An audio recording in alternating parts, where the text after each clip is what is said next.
નમસ્કાર દર્શક મિત્રો, મિરર ઓફ ધ વર્લ્ડ ન્યૂઝમાં આપ સૌનું હાર્દિક સ્વાગત છે। આવો જોઈએ આજના સમાચાર।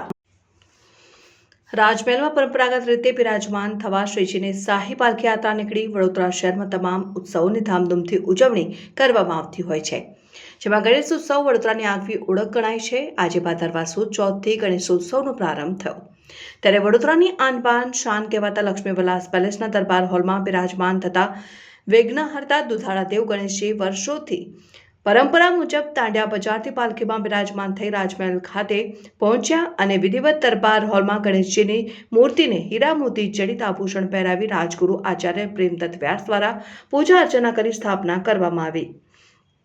વડોદરા રાજવી પરિવાર દ્વારા લક્ષ્મી વિલાસ પેલેસમાં દર વર્ષે દરબાર હોલમાં ગણેશોત્સવ દરમિયાન ગણેશજીની નયનરમ્ય પ્રતિમાની સ્થાપના કરવામાં આવે છે।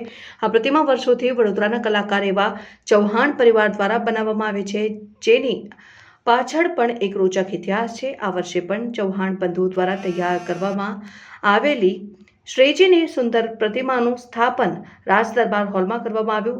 રાજમહેલમાં બિરાજમાન રાજવી પરિવારના ગણેશજીની મૂર્તિની વિશેષતા એ છે કે ગણેશજી શંકર ભગવાનના પુત્ર હોવાથી આ મૂર્તિમાં બેલીપત્રનો સમાવેશ કરવામાં આવ્યો। શ્રીજીની મૂર્તિ બનાવવા માટેની માટી પણ ભાવનગરથી મંગાવવામાં આવે છે। આ મૂર્તિ માટે પહેલેથી જ ઊંચાઈ અને વજન નક્કી કરવામાં આવ્યું છે, જે મુજબ ગણેશજીની પ્રતિમાની ઊંચાઈ 36 ઇંચની અને વજન 90 કિલો વર્ષોથી રાખવામાં આવે છે। જે શાહી યાત્રા નીકળવાની છે ગણપતિ બાપ્પાની, અને ત્યાં જઈને બી એ લોકો જે પૂજા કરવાના છે અને જે રાજોપચાર પૂજા થવાની છે ગણપતિની, અને એમની સ્થાપના કરવામાં આવવાની છે। જે 10 દિવસ એમને જે સારી પૂજા થશે, જે કમ્પ્લીટલી જે રજવાડું બી એમના જે રજવા એ છે રાજા બધા એ બધા આવવાના છે, અને એ બી સત્કારથી એ બી પૂજામાં સામેલ થઈને એ બી પૂજા કરવાની છે। 10 દિવસ એમને રાજાને રાજોપચારથી પૂજા કરવામાં આવે છે।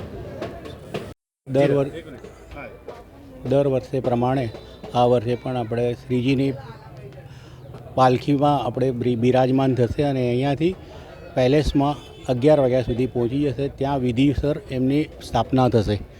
આ પરંપરા વર્ષોથી ચાલી રહી છે અને આ મૂર્તિ અહીંયાથી 8:15માંથી જ આપણે ત્યાંથી બનીને આ જ મૂર્તિ સેમ એનાથી પેલેસમાં જાય છે દર ગણેશ ચતુર્થીના દિવસે।